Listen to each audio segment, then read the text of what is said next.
ठाड़ी सुन जलवा के हमर जिला के लइका पहिले ठाड़ी सुन जलवा के ठाड़ी सुन जलवा के पकड़ी से लेके कामर जाई हाजीपुर में जलवा भराई पहले जैसे चढ़ी मुजफ्फरपुर में पकड़ी से लेके कामर जाई हाजीपुर में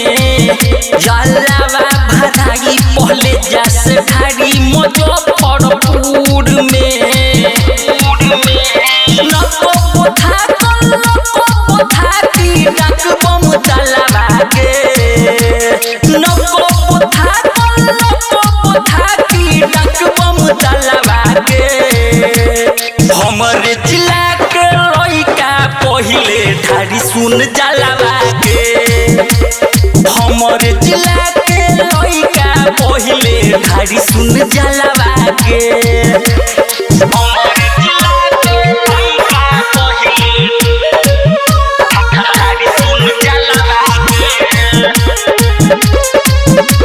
ठाड़ी सुन जलवा के कपड़ा पहिन के गेरुआ चोली सबसे अगाड़ी कहता निसाचे जलवा ढारी पहिला तुम्हारी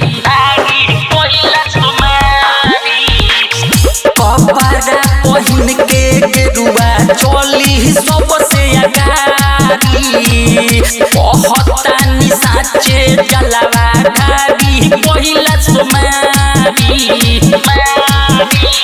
तन्हे पलपना कावर लेके जाई पैदलवा के